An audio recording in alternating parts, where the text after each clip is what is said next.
तो टोहाना से इस वक्त बहुत बुरी खबर आ रही है। एक 20 साल का बच्चा जो नहर पर नहाने के लिए जाता है मेन ब्रांच में, और छलांग जैसे ही लगाता है तो वो पानी में डूब जाता है, पानी में ही रह जाता है।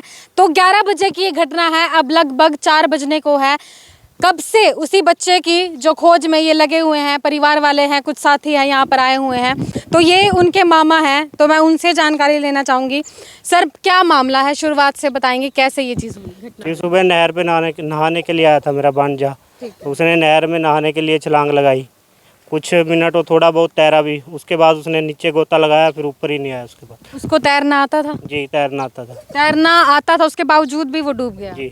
कितने जने नहा रहे थे वो अकेला ही था जी, साथ में 3-4 लड़के और थे दूसरे ग्रुप के कोई और, वो भी नहा रहे थे, वो भी नहा रहा था। जी जी। और आप वहीं खड़े थे उस जी, वक्त? मैं वहीं खड़ा था। तो फिर किसी ने मदद नहीं करी? क्योंकि साथ में 4-5 लोग नहा रहे थे, तो किसी ने तो एकदम से छलांग लगा के उसको पकड़ने की कोशिश की होगी, उसको बचाने की? किसी ने नहीं की जी। कोई वहाँ नहीं था? नहीं, सभी भाग गए जी, बाइक उठा के, जितने भी वहाँ पे खड़े। जैसे ही वो डूबा सभी बाइक उठा के वहाँ से चले गए? जी। कितने बजे की घटना है? ये 11 बजे के मैं। और आप खुद उनके साथ गए? जी मैम। तो आपको तैरना आता है? नहीं मैम। आपको तैरना नहीं आता था, लेकिन उनको आता था, वो वहाँ से चले जी गए? जी जी। तो अब यहाँ पर फिर किस वक्त आप यहाँ आए हैं इस ब्रांच में? जी, हम यहाँ तकरीबन 1:30-2 बजे से लगे हुए। 1:30-2 बजे से आप लगे हुए हैं, ताकि जी 12 बजे आ गए थे। वो जी आपसे भी जानकारी ले लेते हैं इस बात की। एक सेकंड भी जी। इन्होंने फ़ोन किया, 15-20 मिनट में हम यहाँ पहुँच गए जी। हमने प्रशासन से कहा भी थोड़ा पानी का बहाव घट कर दो। वो कह रहे हैं कभी ब्राले का फ़ोन कराओ या फिर बबली का जी। इतना टाइम किसी के पास है नहीं है जी, हम तो अपने स्तर पे ढूंढने की कोशिश कर रहे हैं जी। तो आप प्रशासन के पास गए जी, गए थे जी, हम सिटी थाने में गए हैं जी। वहाँ पे वो बोले का भाई कोई ना हम आएंगे, तो अभी तक तो जी कोई आया नहीं है। जो वो बच्चा है वो कहाँ का निवासी है? टोहाना का निवासी? नहीं मैम, बठिंडा से। बठिंडा से? बठिंडा से आप आए थे? जी, रक्षाबंधन पे आए थे वो यहाँ। वो रक्षाबंधन पे यहाँ आया हुआ था। तो ये बहुत बुरी खबर है, रक्षाबंधन पे वो भांजा इनका टोहाना आता है। तो सर पहले उसने हेड देखी थी? जी, पहले भी आया था 1-2 बार नहा के गया जी। पहले भी वो नहा के गया है, लेकिन अब की बार ये हादसा हो गया। जी और प्रशासन को आपने इसकी जानकारी दी? जी। कब कितना टाइम हो गया अब आप यहाँ पे लगे हुए हैं लगातार? ये जाल वगैरह 4 घंटे हो गए जी यहाँ कम से कम। हम यहाँ पे लगभग 12:15 बजे आ गए थे जी। थाने में गए पहले और नहर महकमे को वो दिया जी। वहाँ पे जो थे ऑपरेटर, वो कह रहे हैं भाई जब तक हमारे ऊपर से फ़ोन नहीं आएगा का हम 1 इंच भी गट नहीं कर सकते। हाँ जी। लेकिन सर आपको पता है नहर में नहाना अलाउड ही नहीं है वैसे? जब हमने मना किया था तो वो ये आए थे घर से लड़के, मतलब कि वो इनको बेला फुसला के ले आए।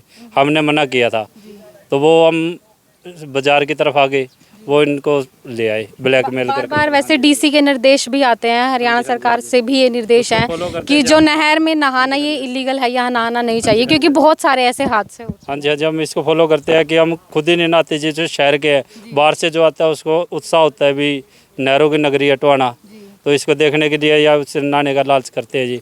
उनको नहीं पता था। लेकिन हमें ये भी बताएं टोहाना नहरों की नगरी के साथ साथ एक अभिशाप भी है, क्योंकि बिल्कुल है जी। तो हम जो टोहाना के वासी उनको पता है जी, हम नहीं नहाते जी। तो ये सभी इकट्ठा हुए हैं, उनके परिवार से हैं, ये उनके मामा जी हैं, और भी और काफ़ी मशक्क़त कर रहे हैं, सुबह से लगे हुए हैं, क्योंकि 11 बजे जो वो बच्चा है वो नहर में डूब जाता है, और अब ये काफ़ी टाइम से मशक्क़त में लगे हुए हैं। अंकल, आप जानकारी देंगे कब से आप लगे हुए हैं? हम सुबह लगे हुए हैं, 1-1:30 बजे के लगे हुए हैं। 1-1:30 बजे से लगे हुए हैं, 4 बज चुके हैं। अभी तक हमारे पास कोई व्यवस्था नहीं है भी हम उस बच्चे को ढूंढ सके। तो अभी गोताखोर वगैरह आए हैं? नहीं, कोई नहीं आया जी हमारे। गोताखोर कोई नहीं आया? नहीं नहीं। तो आपको गोताखोर भी नहीं प्रोवाइड किए गए अभी तक? अपने स्तर पे आपने जी गोताखोर से बात कर रही थी, गोताखोर रेट ही बहुत ज़्यादा मांग रहा था जी। जी तो इतनी इनकी है नहीं कि गोताखोर की कर सकें, और जितनी हमारे से सेवा हो सकती है हम कर रहे हैं मैम। जी। अंकल कुछ कह रहे थे तब उस वक्त, उनसे भी मैं जानना चाहूँगी। आप कुछ कह रहे थे क्या प्रशासन? मैं ये कह रहा था जी, ये गोताखोर के पास फ़ोन किया था मैम, इन्होंने गोताखोर 16,000 रुपये मांग रहा है। 16,000? हाँ जी, 1 किलोमीटर के। कहाँ से दे? पर किलोमीटर 16,000? गरीब आदमी 16,000 रुपये कहाँ से दे? उनको तो ऐसे हो रहा है हमारा बच्चा मिल जाए कैसे न कैसे, खुद ही प्रयास कर रहे हैं, नहरों में रिस्क ले लेकर रस्से बांध रहे हैं। कहीं प्रशासन से गुहार की है, प्रशासन कोई गौर नहीं कर रहा है। और गोताखोर 1 किलोमीटर के हिसाब से मिले या ना मिले, मिले या ना मिले, भाई बच्चा मिले या ना मिले, हमें 16,000 से मतलब है पर किलोमीटर। हाँ जी। तो काफ़ी ज़्यादा जो यहाँ का माहौल है काफ़ी ज़्यादा गमगीन है, क्योंकि काफ़ी समय से प्रयास कर रहे हैं। आप देख सकते हैं अपने स्तर पे लगे हुए हैं, इन्हें नहीं पता किस तरीके से, लेकिन फिर भी लगे हुए हैं, क्योंकि और कर भी क्या सकते हैं, क्योंकि अभी तक प्रशासन की तरफ से भी कोई इनको मदद नहीं मिली है। गोताखोर का प्रबंध भी नहीं हुआ, क्योंकि 1 किलोमीटर के हिसाब से वो 16,000, आप देख सकते हैं कितनी ज़्यादा दूरी मेन हेड ब्रांच से यहाँ तक कितनी दूरी होगी।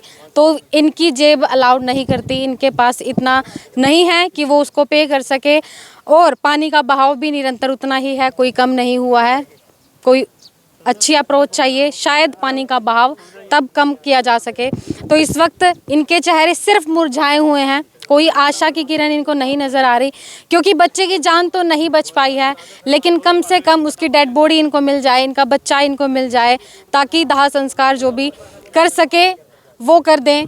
लेकिन कोई भी उम्मीद यहाँ नज़र नहीं आ रही। अपने स्तर पर ये लगे हुए हैं। 11 बजे जो बच्चा है वो पानी में डूब जाता है, और अब लगभग 4 बज चुके हैं, लेकिन कोई अता पता नहीं है, कोई प्रशासन की तरफ से कोई गोताखोर नहीं आया।